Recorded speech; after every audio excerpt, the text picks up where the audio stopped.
Hey guys, இன்றைக்கி டே 36 Sunday video தான். இன்றைக்கி சண்டேனால ரொம்ப மெதுவாக தான் இருந்தோம். இன்றைக்கி வந்து பிளாக் டீ போட்டு குடிக்கலாம். மார்னிங் நிறைய டைம் இருக்குல்ல, ஆஃபீஸும் லீவ், ஸோ பிளாக் டீ போட்டு குடித்தோம். இந்த டீ பவுடர் வந்து நாங்கள் ஊட்டியில் தான் வாங்கினோம். ரொம்பவே நல்லாயிருக்கும் இது. நான் எதுவும் சுகர் எதுவுமே ஆட் பண்ணேன், ஜஸ்ட் டீ தூள், ஏலக்காய், கொஞ்சமாக இஞ்சி மட்டும் தட்டி போட்டு குடித்தோம். நல்லாயிருக்கும். சூடாக குடித்தா தெரியாது இந்த சுகர் இல்லை அப்படின்ட்டு. டேஸ்ட் நல்லாயிருக்கும் இது. அதுக்கப்புறம் வந்து பிளாக் டீ நல்லா கொதிச்சிடுச்சா, நல்லா செம வாசனை அந்த ஏலக்காய்லாம் போட்டு கிளாஸில் ஃபில்டர் பண்ணி குடிச்சிட்டோம். அப்புறம் ஒரு 10 மணி போல் தான் வந்து பிரேக்ஃபாஸ்ட்டே சாப்பிட்டோம். ராகி தோசை முட்டை போட்டு கொஞ்சமாக வந்து மீன் குழம்பு, ஒரு மீன் மட்டும் எடுத்துக்கிட்டாச்சு. மதியத்துக்கு வந்து கொஞ்சமாக பிரியாணி, தவாலே செஞ்ச தந்தூரி, பாயில்டு எக்கு, பச்சடி மட்டும் வச்சு மதியம் வந்து லஞ்சு முடிச்சாச்சு.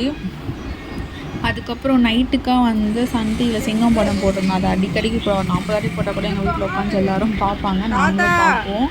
அப்படியே ஜாலியாக உட்காந்து பார்த்துட்டு அப்புறம் எங்கள் தாத்தா வந்து ஊரில் வீடியோ கால் பண்ணார். ஊர்லேருந்து அவர் கூடயும் நல்லா கடையில் போட்டு வந்தோம். நைட்டுக்கு மதியம் வந்து ஹெவியாக சாப்பிட்றதுனால நைட்டு எதுவும் சாப்பிடல, ஒரு வாழைப்பழம் மட்டும் சாப்பிட்டு முடிச்சுக்கிட்டோம். ஏன்னா வந்து அதுவே வந்து வயிறு ரொம்ப ஃபுல்லாக இருந்துச்சு. அதனால எங்கள் தாத்தா பேசுறது எங்களுக்கு கேட்கல, நாங்கள் பேசுறது அவங்களுக்கு கேட்கல. தலைவன் தலைவன் ஒரு மாதிரி கத்தி கத்தி பேசிட்டு இருந்தோம் வீடியோ காலு.